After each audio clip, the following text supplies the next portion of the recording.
Let us not forget everything that happens is by the will of Allah. It's time to unite and stand, and we will be the best amongst men.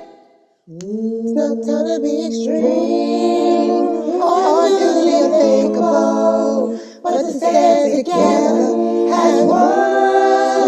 To Sunnah followers streaming every day, various platforms.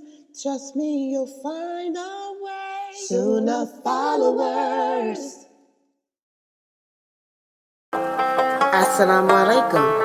Join us for the new series here at Sunnah Followers on the book called Termites by Sheikh Muhammad S. Adli, hosted and broken down by lailanasheeba. Please join us every Tuesday at 9 p.m. Eastern, 8 p.m. Central, right here on Sunnah Followers. Alhamdulillah, wa salat, wa salam ala wa rasulullah. Welcome to our Hadith class. And tonight we're going to be studying from the book written by Sheikh Muhammad Saeed Atli. And for the books by Sheikh Muhammad Saeed Atli, because those are the only books I use here. The only books I use are Sheikh Muhammad Saeed Atli's books and Sheikh Kareem Abu Zaid's books. But to purchase Sheikh Muhammad Saeed Atli books, you have to go to adlionline.com. And I do have a, hold on, let me get it. Where is it at?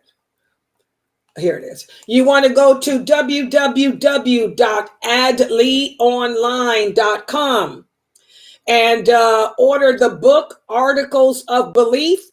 That's one of the books that I'm teaching. And also this book, which is entitled Termites, and also the other book entitled Not One of Us.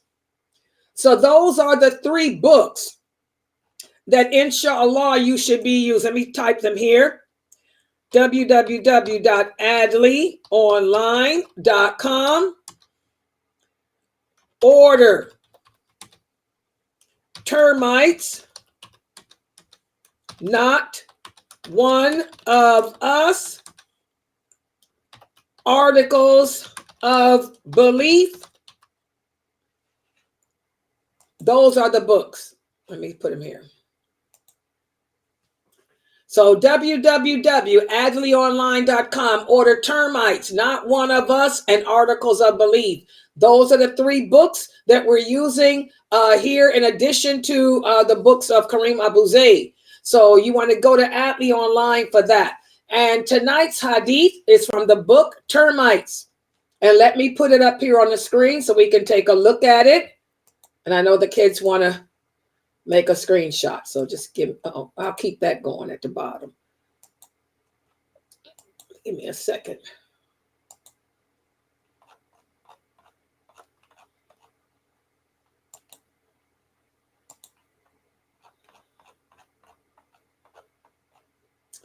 Okay, so let me share this to the people on in my Zoom room.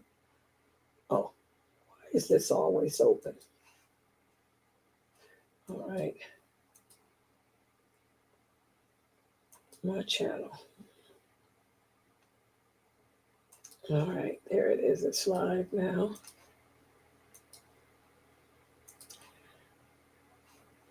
Okay.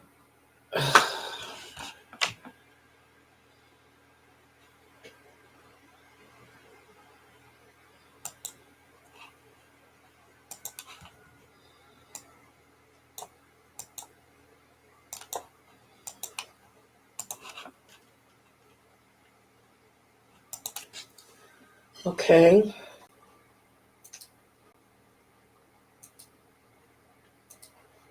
Okay, so that's for the people in the Zoom room. Inshallah, you'll get to see. And for everyone else, let me set you guys up.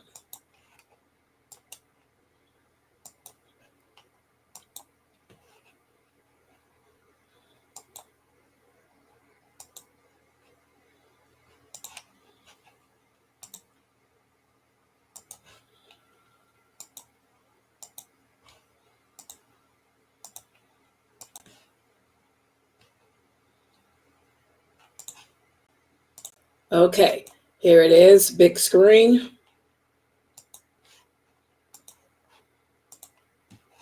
Okay, so tonight we're going to, from the book entitled Termites, we're going to, and these are all hadiths that Sheikh Muhammad Saeed Atlee took from the authentic sources, hadiths for us to ponder the meaning of, because these are things that can eat away at our faith if we're not careful. If we're not careful, these are things that the Prophet Sallallahu Alaihi Wasallam warned us against doing, because they can destroy our faith.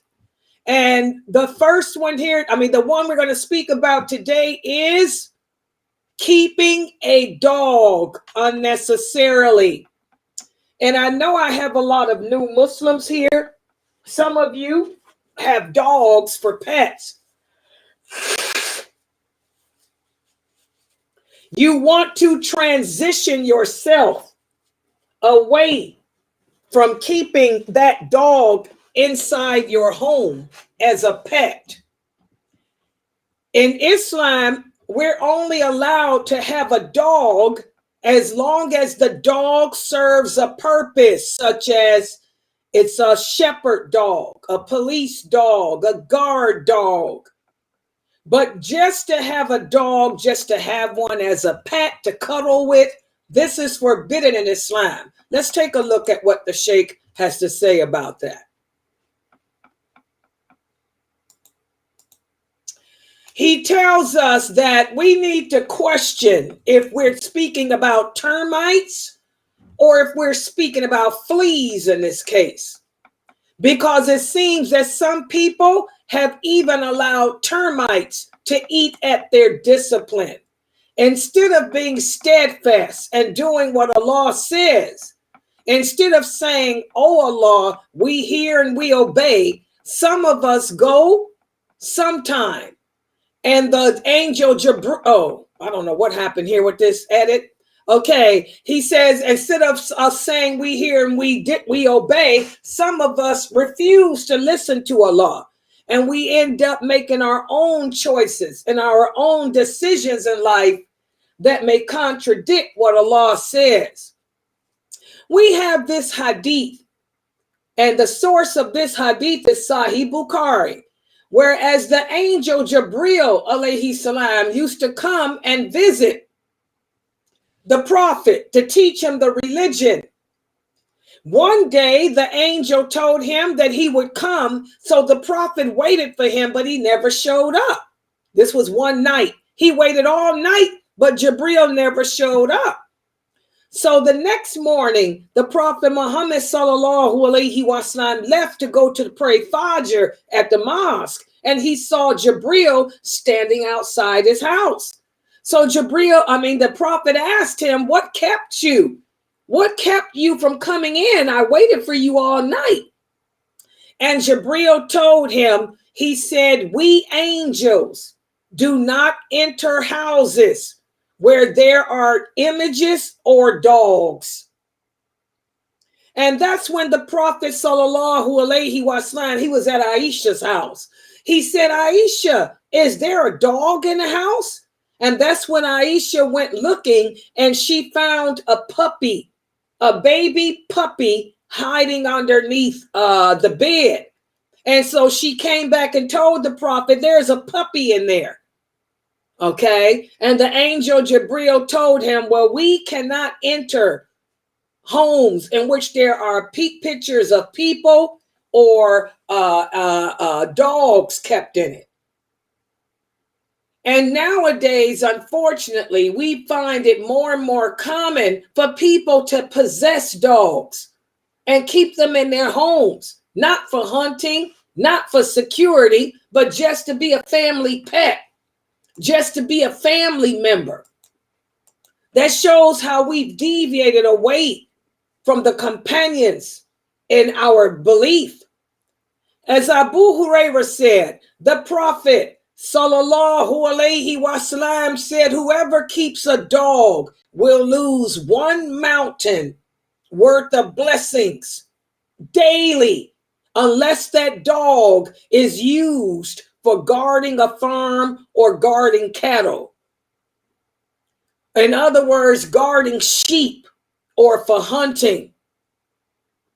So again, guys, is it worth losing a mountain worth of blessings each day just so you can have this puppy, this dog as part of your family inside your house? Is it worth it?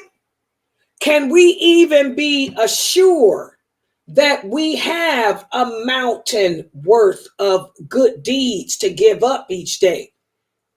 How many of us have done a mountain worth of good deeds? Very few of us have. But whatever good you're doing, you're letting it go down the drain just so you can have this animal in your house as a pet. So this is a wonderful hadith that we need to really ponder the meaning of, because it shows how so many of us as Muslims lack discipline. We lack the discipline to do what Allah commands us to do. We lack the discipline, to obey, to simply say, "Oh Allah, I hear you. Oh Allah, I obey you." Unfortunately, guys, so many Muslims put their desires and their love for things over their love for Allah. You don't want to be such a person who loves your desires and love your things over Allah. I love my cats. But if Allah had a verse that said you can't have a cat as a pet, I would gladly just get rid of them, because my love for my cats is not that more than Allah. How many of us have the faith to get rid of our pet dog? Now, again, if the dog serves a purpose, I get a lot of people that might ask me, like one sister is deaf. And she asked me, "Sister Layla, I'm a new convert. I can't hear. I have a hearing dog." That's different, because again, those are dogs that serve a purpose. You can't make a pet out of a hearing dog.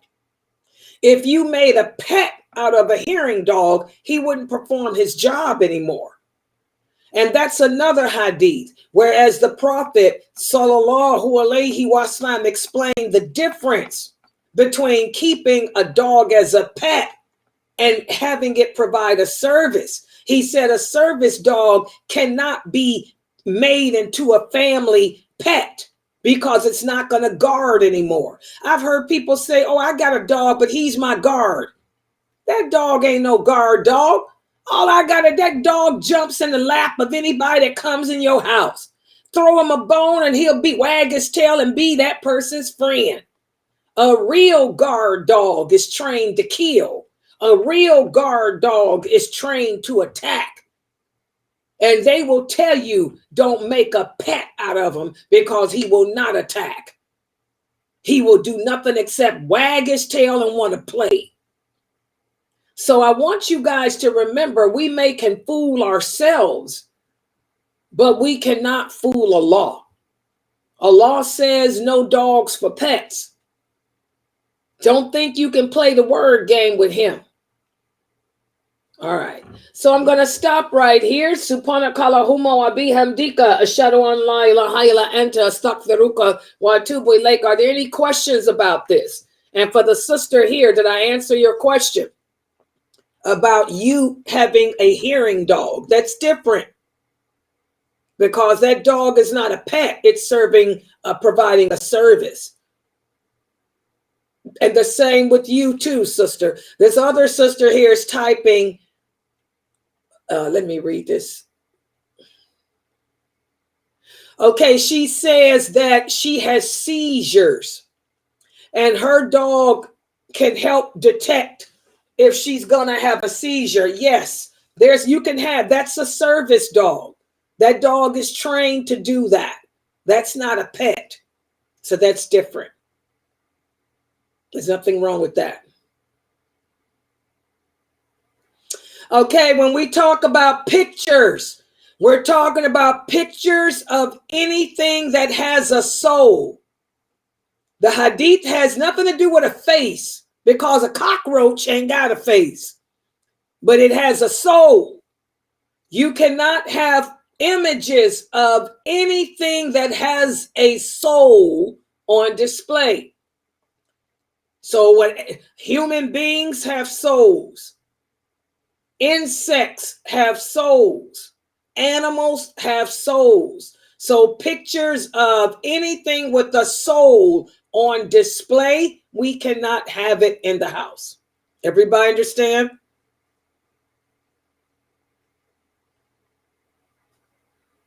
This way you guys like to put your baby pictures on the wall, none of that.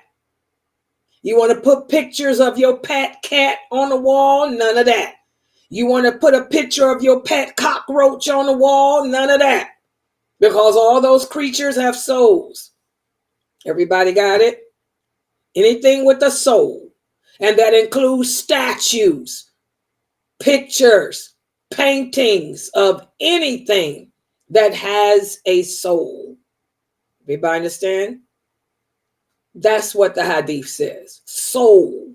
It doesn't say face. Okay? Yeah, any other questions? Your wedding pictures. The pictures of you and your husband. Take them down. You can't have that on display. Put it in a photo album and put it in a book somewhere. Put it in a drawer somewhere. But no, you can't have them on the walls and stuff. Or on the tables like y'all have them. No, no pictures. Yeah.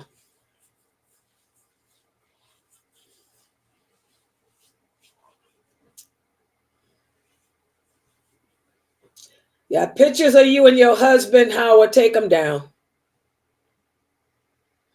Yeah. Put them in a family album. Yeah, any other questions? All right, so, okay, I'm going to stop right here. Tomorrow